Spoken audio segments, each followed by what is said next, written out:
ನಿಮ್ಮ ತಂದೆ ಬಂದಿದ್ದೇನೆ, ಇನ್ನಾದರೂ ಚಿಂತಿಸಬೇಡಿ. ಇಷ್ಟೆಲ್ಲ ನಡೆಯುವುದಕ್ಕೆ ಮೂಲ ಕಾರಣ ನಾನೇ ಆಗಿದ್ದೇನೆ.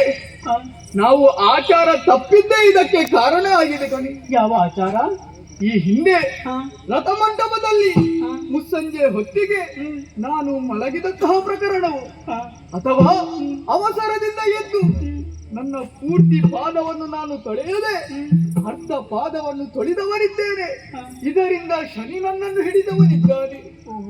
ಅಷ್ಟು ಮಾತ್ರವಲ್ಲ, ನನ್ನ ತಮ್ಮನೊಡನೆ ಜೂಜಾಡುವಂತಹ ಸಂದರ್ಭ ನನ್ನ ಉಗುರನ್ನು ನಾನೇ ಕಚ್ಚಿದವನಿದ್ದೇನೆ. ಇದರಿಂದಲೂ ಶನಿ ನನ್ನನ್ನು ಹಿಡಿದವನಿದ್ದಾನೆ. ನಂತರ ಋತುಪರ್ಣರು ಹೇಳಿದಂತಹ ಶನಿ ವಿಮೋಚನೆ ಮಂತ್ರವನ್ನು ಪಠಿಸಿದ ಕಾರಣ ನಿಜ ರೂಪಕ್ಕೆ ಬಂದವನು ನಾನಿದ್ದೇನೆ. ದಮಯಂತಿ, ಅಷ್ಟು ಮಾತ್ರವಲ್ಲ, ನನ್ನ ತಮ್ಮನೇ ಬಂದು ನನಗೆ ಶರಣಾಗಿ ನನ್ನ ಪುರ ಸಂಪತ್ತು ಇದೆಲ್ಲವನ್ನು ತಂದು ನನ್ನ ಪಾದಕ್ಕೆ ಒಪ್ಪಿಸಿದವನಿದ್ದಾನೆ. ಇಷ್ಟೆಲ್ಲ ನಡೆಯುವುದಕ್ಕೆ ವಿಧಿಯೇ ಕಾರಣ. ವಿಧಿ ನಮ್ಮ ಹಣೆ ಬರಹದಲ್ಲಿ ಯಾವ ರೀತಿಯಾಗಿ ಬರೆಯುತ್ತಾನೋ ಅದೇ ರೀತಿಯಲ್ಲೇ ನಡೆದುಕೊಂಡು ಹೋಗುವುದು ಸ್ವಾಮಿ. ಇನ್ನು ಅಲ್ಲಿಗೆ ಈ ಪ್ರಕರಣ ಸುಖಾಂತ್ಯವಾಯಿತಲ್ಲ. ಈ ಕಥೆಯನ್ನು ಯಾರು ಆಡಿದ್ದಾರೋ, ಯಾರು ಆಡಿಸಿದ್ದಾರೋ, ಯಾರು ಕೇಳಿದ್ದಾರೋ, ಯಾರು ನೋಡಿದ್ದಾರೋ ಅವರೆಲ್ಲರಿಗೂ ನಾವು ನಂಬಿಕೊಂಡು ಬಂದಂತಹ ಕಟೀಲು ದುರ್ಗಾ ಪರಮೇಶ್ವರಿ ಅಮ್ಮನವರು, ಮೇಳದಲ್ಲಿ ವಾಸವಾಗಿರುವಂತಹ ಮಹಾಗಣಪತಿ ದೇವರು ಆಯುಷ್ಯ ಆರೋಗ್ಯ ಸಕಲ ಸಂಪತ್ತನ್ನಿತ್ತು ರಕ್ಷಿಸಲೆಂದು ಹೇಳುತ್ತಾ ಈ ಪುಣ್ಯ ಕಥೆಗೆ ಮಂಗಳವನ್ನು ಹಾಡಲಪ್ಪನೆಂದು ಕೇಳುತ್ತೇವೆ.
ಮಹಾರಾಜರುಗಳಾದ ಕೈಯರು ಹತ್ತಿಕೊಂಡು